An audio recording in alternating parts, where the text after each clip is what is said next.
प्यारे बच्चे, आप लोग कैसे हैं? उम्मीद करते हैं कि आप लोग अच्छे से होंगे। तो आज हम आप लोग के लिए पूरा क्लास 10th के लिए पहला क्लास लेकर आए हैं। तो उम्मीद करते हैं कि सभी बच्चे पॉजिटिव एनर्जी के साथ इस क्लास से जुड़े।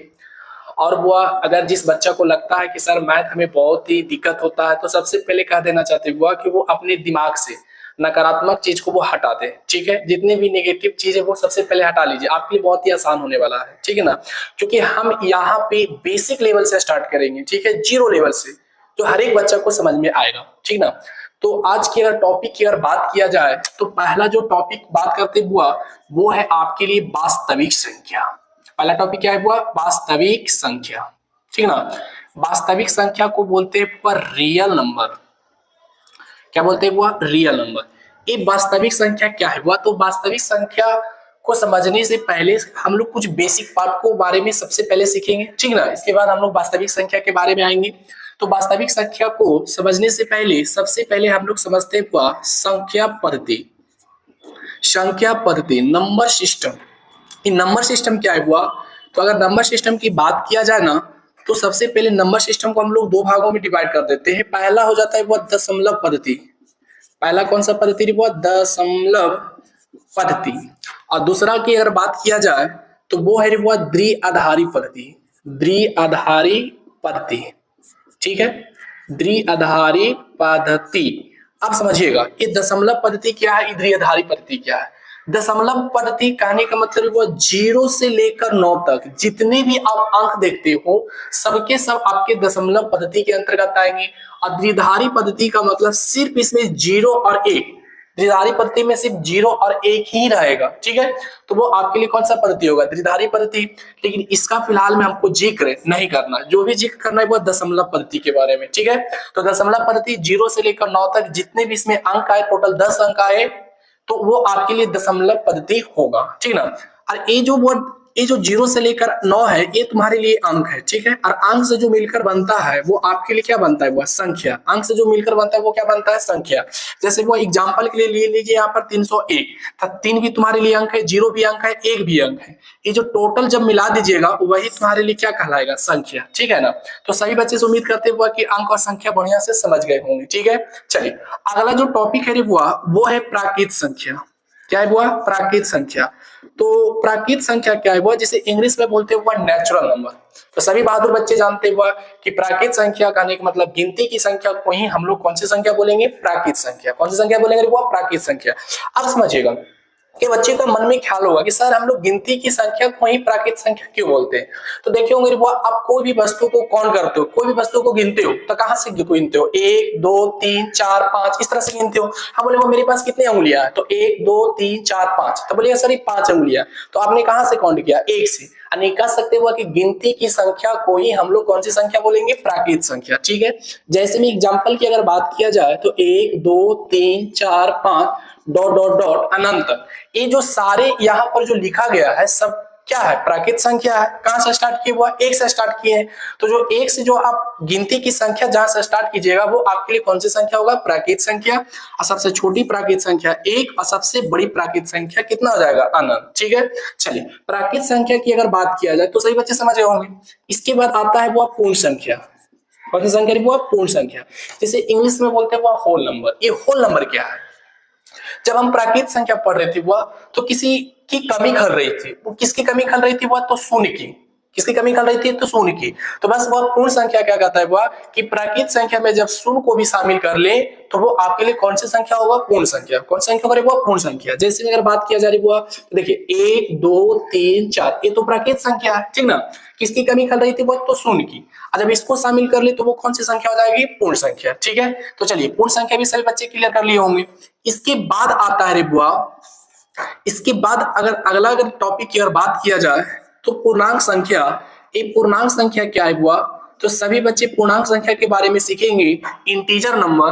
और इंटीजर नंबर कहने का मतलब क्या होता है बुआ कि जब हम धनात्मक और ऋणात्मक के साथ, जब हम धनात्मक और ऋणात्मक के साथ शून्य को भी शामिल कर लीजिए। धनात्मक भी होना चाहिए, ऋणात्मक भी होना चाहिए और शून्य भी होना चाहिए। सभी को अगर शामिल कर लें तो वो जितने भी परिवार हैं सब आपके लिए कौन सा संख्या हो जाएंगे, पूर्णांक संख्या। ठीक है, अभी जितने भी अभी संख्या, अंक, प्राकृत संख्या, पूर्ण संख्या, ये सब के जिक्र किए, सब धनात्मक थे। ठीक ना, अब इसमें एक नया चीज शामिल कर लीजिए, ऋणात्मक। ठीक है, तो सबके सब क्या कहला जाएंगे, पूर्णांक संख्या। निकाल सकते हुआ एग्जाम्पल आपके लिए ज्यादा समझ में आएगा। जैसे हुआ -3 से स्टार्ट करते, तो -3 हो गया, -2 हो गया, -1 हो गया। ठीक ना, 0, 1, 2, 3, 4, 5, ये सारे आपके क्या कहलाएंगे, पूर्णांक संख्या। ठीक ना, देखिए इधर तुम्हारा ऋणात्मक संख्या हो गया, अरे तुम्हारे क्या हो गए, धनात्मक संख्या। बोलिएगा सर शून्य पर कौन सा चार्ज होगा, तो शून्य पर ना तो ऋणात्मक होगा ना ही धनात्मक होगा, यानी कह सकते हुआ कि शून्य जो है ना वो उदासीन है। उदासीन करने का मतलब ये ना तो धनात्मक संख्या के साथ रहना चाहता ना ही ऋणात्मक संख्या के साथ। ठीक है, चलिए तो यहां तक समझ गए होंगे। चलिए आगे की अगर बात किया जाए तो इसमें एक ऑब्जेक्टिव देखिए, इधर तो धनात्मक हो गया, ये तो तुम्हारी धनात्मक हो गई, ये तुम्हारी क्या हो गई, ऋणात्मक। तो सभी धनात्मक पूर्णांक संख्या क्या प्राकृत संख्या बोल सकते हैं, तो बोलिएगा जी सर, सभी जो धनात्मक संख्या हो गए वो आपके लिए कौन सी संख्या होंगे, प्राकृत संख्या। ठीक है, चलिए अब अगला जो टॉपिक है रे बुआ, सम संख्या और विषम संख्या। सम संख्या कहने का मतलब इवन नंबर सभी बहादुर बच्चे जानते हैं कि वैसी संख्या जो 2 से पूर्णतः कट जाए, वो आपके लिए कौन सी संख्या होगा, सम संख्या। तो देखिए वह सम संख्या कोई ज्यादा सभी बच्चे जानते हैं, लेकिन इसका जो एग्जाम में पूछता है वह सम संख्या का व्यापक रूप। इस सम संख्या का व्यापक रूप क्या है बुआ, तो सम संख्या का जो व्यापक रूप होता है ना, देखिए सम संख्या का व्यापक रूप रहेगा तो सम ही संख्या, बस इसमें एक नया चीज क्या लग गया, व्यापक। तो आप भी नया चीज व्यापक लगा दीजिए। तो बोलिए सर क्या लगाएंगे, आप लोग एबीसीडी पढ़े है ना, एबीसीडी के जितने भी 26 लेटर है बस उसमें से कोई भी एक उठाइए और उसमें लगा दीजिए, वही आपके लिए क्या कहलाएगा, सम संख्या का व्यापक रूप। जैसे में समझिएगा, जैसे में अगर बात किया जाए, हम लिखे हुआ 2 के। ठीक है, तो देखिए 2 तो सम संख्या है, एबीसीडी का लेटर है ना के, तो बस इसमें चिपका दीजिए करने का मतलब लगा दीजिए। अभी टोटल जो बनेगा वो किसका रूप बनेगा, सम संख्या का व्यापक रूप। कहने का मतलब क्या हुआ रे बुआ, के की जगह पर कुछ भी रखिए, कहलाएगा क्या रे बुआ, सम संख्या। जैसे देखिए के की जगह पर मान रखिए तो 2 एकम 2 क्या है, सम संख्या। 2 रखिए 2 दूनी 4 क्या है, सम संख्या। 3 रखिए 3 दूनी 6 क्या है, सम संख्या। अन्य कह सकते हैं कि 2 के किसका रूप हो गया, सम संख्या। उसी प्रकार से लिखिएगा 4 के, 8 के, 10 के, 12 के, ये जो जितने भी एग्जाम्पल है सब किसका रूप हो गया, सम संख्या का। अब समझिएगा रे बुआ, अगर हम लोग सम संख्या में सम संख्या को जोड़ेंगे तो रिजल्ट क्या आएगा, सम संख्या। ये समझे, जैसे देखिए बुआ, हमें 2 में 2 जोड़िए 4, 2 में 6 जोड़िए 8, 2 में 10 जोड़िए 12। तो देखिए सम में सम जोड़ रहे हैं तो रिजल्ट क्या आ रहा है, सम संख्या आ रहा है। तो बस बोल सकते हो कि अगर 2 के प्लस 2 कर देंगे तो ए भी किसका रूप होगा, सम संख्या का। उसी प्रकार से बोलेंगे 4 के में अगर 8 को जोड़ देंगे तो ये किसका रूप होगा, सम संख्या का, है ना। उसी प्रकार से 10 के में अगर हम लोग 6 जोड़ देंगे तो किसका रूप होगा, सम संख्या का। यानी कह सकते हुआ कि सम संख्या में अगर सम संख्या को जोड़ेंगे तो रिजल्ट किसका आएगा, सम संख्या का। ठीक है, चलिए अगला जो टॉपिक है वो है विषम संख्या। ये विषम संख्या क्या होता है, तो सभी बच्चे जानते हैं कि वैसी संख्या जो 2 से पूर्णतः ना कटे। पूर्णतः ना कटे मतलब 2 से विभाजित ना हो, वो आपकी कौन सा संख्या कहलाएगा, विषम संख्या। जैसे में हम लिखे हुआ 1 हो गया, 5 हो गया, 3 हो गया, 7 हो गया, 9 हो गया, 11 हो गया, इस सारे जो जितने भी लिखा गया एग्जाम्पल है वह सब किसके एग्जाम्पल है, तो विषम संख्या का। ठीक है, चलिए तो जो बच्चे बस सम संख्या समझ गए तो विषम संख्या आसानी से समझ लीजिएगा। अगर इसका व्यापक रूप की अगर बात किया जा रही है तो बस कुछ नहीं करना है, एक सम संख्या का व्यापक रूप लिख दीजिएगा, अब बगल में एक विषम संख्या को ऐड कर दीजिएगा और दोनों को जब मिलाइएगा यही तुम्हारा क्या कहलाएगा, विषम संख्या का व्यापक रूप। जैसे समझिए 2 के किसका रूप है, सम संख्या का। ठीक है, अगर इसमें 1 ऐड कर दे तो 1 तो विषम है ना, तो एक सम और एक विषम चाहे जोड़ दीजिए चाहे घटा दीजिए, रिजल्ट क्या कहलाएगा, विषम संख्या का व्यापक रूप। ठीक है, एक एग्जांपल और ले लेते हैं बुआ, लिखेंगे यहाँ पे, अगर मान के चलिए सपोर्ट 5 के लिखे तो बोलिएगा सर ये तो विषम संख्या है, तो जी नहीं, ये विषम संख्या का व्यापक रूप नहीं होगा। जैसे के जगह पर 1 रखे तो 5 एकम 5, 2 रखे 5 दूनी 10, 3 रखे 5 तिया 15, तो बताइए कभी सम तो कभी विषम, तो इसे आप प्रॉपर नहीं बोल सकते कि ये विषम संख्या का व्यापक रूप होगा। हाँ, आप विषम संख्या का व्यापक रूप कैसे बोल सकते हैं, लिखिए यहाँ पर 10 के, अब +3, तो बोले ये तो सम है लेकिन ये क्या है, विषम है। तो अगर सम में विषम को ऐड कीजिएगा, यही तुम्हारा विषम संख्या का व्यापक रूप कहलाएगा, ठीक है ना। चलिए, तो यहां तक सभी बच्चे उम्मीद करते हैं समझ गए होंगे। चलिए, अगला जो अगर टॉपिक की अगर बात किया जा रही हुआ तो भाज है और अभाज है, ठीक है। तो भाज और अभाज के बारे में हम लोग चर्चा करते हैं। अभाज का मतलब प्राइम नंबर, ठीक है। भाज संख्या को आप ऋण संख्या भी बोल सकते हैं, है ना, और भाज को आप यौगिक संख्या भी बोल सकते हैं, ठीक है। तो हम लोग दोनों का जिक्र करेंगे, भाज का भी और अभाज का भी। तो ये भाज क्या होता है बुआ, ये अभाज क्या होता है। तो पहले अभाज समझिए, प्राइम नंबर। तो अभाज संख्या क्या कहता है ना बुआ, कि वैसी संख्या, समझिएगा, वैसी संख्या जो एक और अपने आप के अलावा, एक और अपने आप के अलावा किसी और संख्या से ना कटे।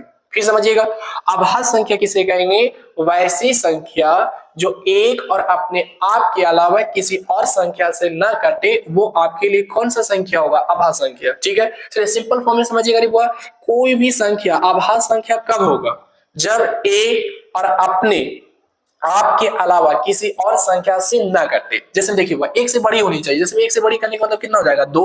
अब 2 पूछिए किससे कट रहा है, तब बोलिएगा सर ये 1 से कटेगा और 2 से कटेगा, लेकिन किसी और संख्या से कटेगा नहीं। तो 2 तुम्हारा कौन सा संख्या हो जाएगा, अभाज्य संख्या। 3 बोलिए भाज है कि अभाज है, तब बोलिएगा देखिए 1 से भी कटेगा, अपने आप से भी कटेगा, लेकिन किसी और से भी कटेगा तो जी नहीं। तो जब नहीं कटेगा तो वो आपके लिए कौन सा संख्या हो जाएगा, अभाज्य संख्या, ठीक है। अब ले लीजिए वो 5, तो 5 देखिएगा 1 से भी कट रहा है ना, अपने आप से भी कट रहा है, किसी और से भी कट रहा है तो नहीं, तो ये आपके लिए क्या हो जाएगा, अभाज्य संख्या। हम ले लीजिए वो 7, तो 7 1 से भी कट रहा है, अपने आप से भी कट रहा है, लेकिन किसी और संख्या से नहीं कट रहा है, तो ये आपके लिए कौन सा संख्या हो जाएगा, अभाज्य संख्या। चलिए अगला अगर मान के चलिए वो 8, अगर 8 पर जिक्र करते हैं, देखिए 8 है जो 1 से भी कट रहा है, अपने आप से भी कट रहा है, 2 से भी कट रहा है, 4 से भी कट रहा है, तो बताइए एक और अपने आप के अलावा किसी और से भी कट रहा है, तो इसीलिए ये जो संख्या होगा अभाज्य नहीं बल्कि क्या हो जाएगा, भाज्य हो जाएगा। तो उम्मीद करते हुए कि अभाज्य सभी बच्चे बढ़िया से समझ गए होंगे, ठीक है। चलिए अब देखिए वो भाज की जिक्र करते हैं, तो भाज क्या हुआ, तो सिंपल से जो बच्चे भाज समझ गए वो भाज भी समझ लीजिएगा। एक और अपने आप के अलावा, इसमें ना कटे इसमें कटे, एक और अपने आप के अलावा किसी और संख्या से कटे, कटे का मतलब विभाजित हो। जैसे देखिए हमने लिखा है 4, तो 4 जब लिखे तो 4 किससे कट रहा है, 1 से भी कट रहा है, अपने आप से भी कट रहा है, बोलिए 2 से भी कट रहा है ना। तो एक और अपने आप के अलावा किसी और से भी कट रहा है, तो इसीलिए वह भाज नहीं बल्कि क्या हो जाएगा, क्या हो जाएगा, जी नहीं भाज ही होगा, ठीक ना, अभाज नहीं बल्कि क्या हो जाएगा, वो भाज होगा, ठीक है। अब ले लीजिए 10, तो 10 किससे कटेगा, 1 से कटेगा, अपने आप से कटेगा, 2 से भी कटेगा, 5 से भी कटेगा, तो इसलिए कौन सा संख्या हो जाएगा, कौन सा संख्या होगा, भाज। हमने लिखा रे 33, देखिए वो 33 किससे कटेगा, 1 से भी कटेगा, अपने आप से भी कटेगा, 3 से भी कटेगा, 11 से भी कटेगा, अरे इतने सारे से संख्या से कट रहा है, तो इसलिए कौन सा संख्या हो जाएगा रे, भाज। तो उम्मीद करते हुआ कि भाज और अभाज में किसी बच्चा को दिक्कत नहीं होगा। तो आप लोग घर पर वर्क क्या करना है, देखिए एक तरफ लिखिएगा अभाज और दूसरा तरफ लिखिएगा भाज, ठीक है। तो 1 से लेकर 100 तक कौन कौन होते हैं अभाज, और 1 से लेकर 100 तक कौन कौन होते हैं भाज, बस उसे 1 से 2 बार प्रैक्टिस कर लीजिएगा, तो भाज और अभाज आपको कभी भी दिक्कत नहीं होगा। और जब भी इस एग्जाम में वो ऑब्जेक्टिव पूछे जाते हैं और 1 नंबर आपके लिए क्लियर हो जाएगा, ठीक है। तो उम्मीद करते हुआ कि भाज और अभाज सभी बच्चे बढ़िया से समझ गए होंगे, ठीक ना। चलिए अब समझिएगा वो भाज और अभाज बढ़िया से समझ गए, तो जो अगला जो टॉपिक हम लोग छोड़े थे वास्तविक संख्या, जो कि इस चैप्टर का वो हेडिंग है, तो अब उस पर जिक्र करेंगे। टेंशन नहीं लीजिए, बस सभी का एक जगह पर लिखा होगा, आपको लास्ट में मिल जाएगा, ठीक है ना। तो वीडियो को आप लोग रोक कर आप सभी को लिख सकते हैं, ठीक है। चलिए तो हम लोग वास्तविक संख्या के बारे में जिक्र कर रहे थे, नहीं तो वास्तविक संख्या रे बुआ क्या है, तो समझिएगा।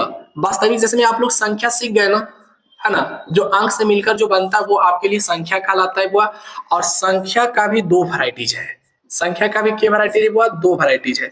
एक है तुम्हारे लिए वास्तविक संख्या, और दूसरा जो वैरायटीज है बुआ वो है आपके लिए काल्पनिक संख्या। पहला वैरायटी है वास्तविक संख्या और दूसरा वैरायटीज है काल्पनिक संख्या। ये वास्तविक संख्या क्या है, वो काल्पनिक संख्या क्या है, समझिएगा।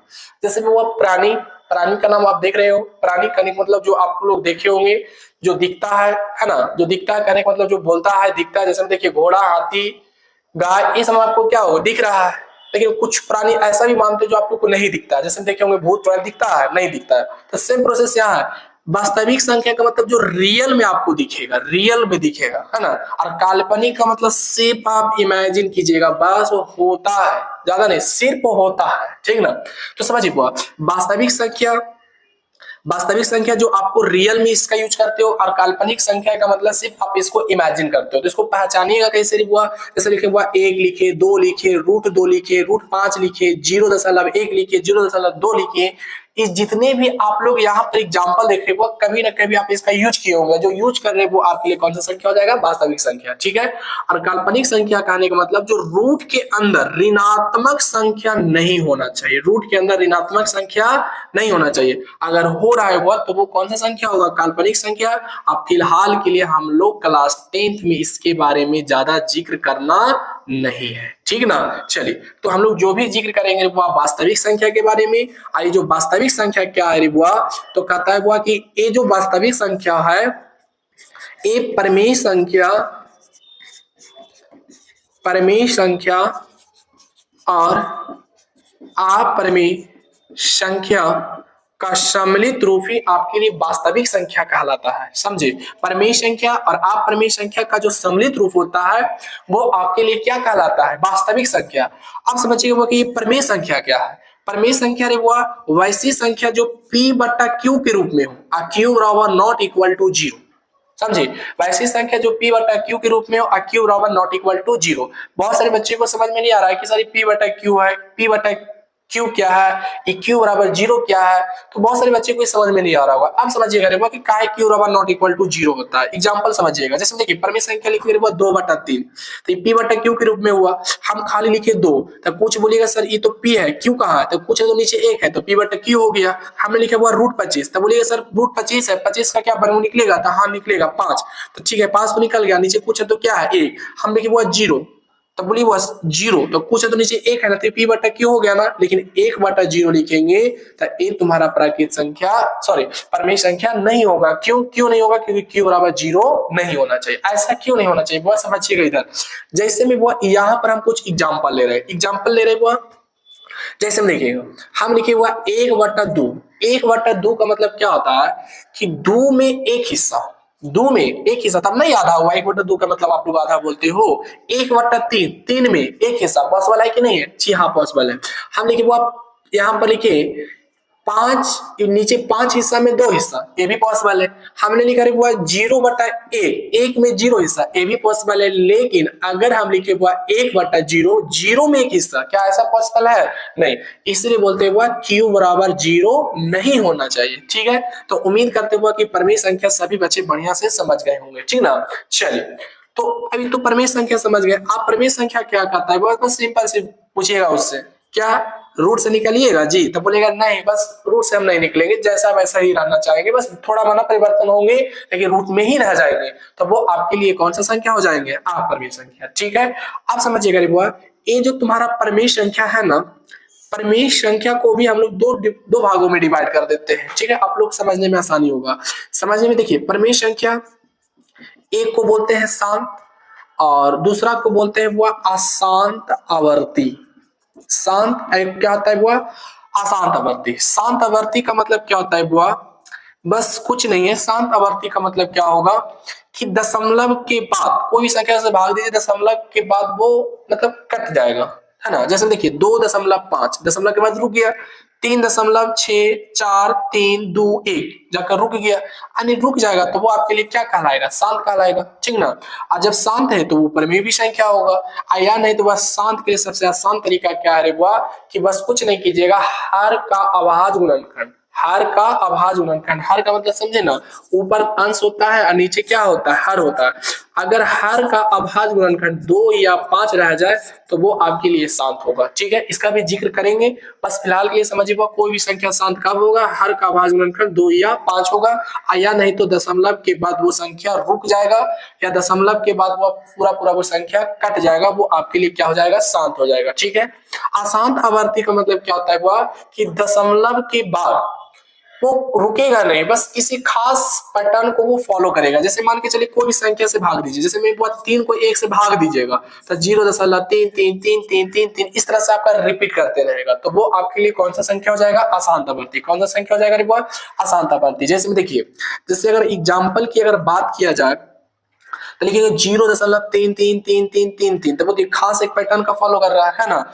हम लिखेंगे 0.626262 इस तरह से लिख रहे हैं, तो ये भी कोई खास पैटर्न का फॉलो कर रहा है। तो जितने भी एग्जाम्पल देख रहे बुआ, अगर दशमलव के बाद खास पैटर्न को फॉलो करेगा तो वो आपके लिए क्या कहलाएगा, अशांत आवर्ती। क्या कहलाएगा रे बुआ, अशांत आवर्ती। अगर कोई भी संख्या शांत होगा चाहे अशांत आवर्ती होगा, ये दोनों को भी आप परिमेय संख्या बोल सकते हो। ठीक है, आप परिमेय संख्या अभी जस्ट पढ़े रे बुआ, बस कुछ नहीं पूछिएगा, रूट से निकालिएगा तब बोलिएगा नहीं, तो ठीक है, नहीं निकालिएगा तो वो कौन सा संख्या हो जाएगा, अपरिमेय संख्या। ठीक है, दूसरा है रिपोर्ट की दशमलव के बाद अटपटांग जैसा, अटपटांग जैसे का मतलब समझिएगा 2.31 2 4 5 3 2 1, यानी इस तरह से आपका आते रहेगा अंक। ठीक है, तो अटपटांग जैसा अगर आ गया तो समझ जाइएगा तो वो कौन सा संख्या हो जाएगा, अपरिमेय संख्या। ठीक है, तो उम्मीद करते हैं कि बहुत अच्छा से आप लोग समझ गए होंगे परिमेय संख्या और अपरिमेय संख्या, और इससे वह एग्जाम में आपका ऑब्जेक्टिव पूछते हैं। ठीक है, पूछे जाते हैं, इसलिए प्रयास कीजिए कि परिमेय संख्या और अपरिमेय संख्या को हम लोग बढ़िया से समझेंगे। कुछ और एग्जाम्पल लेंगे, कुछ और क्वेश्चन आप लोग को लिए देंगे, है ना।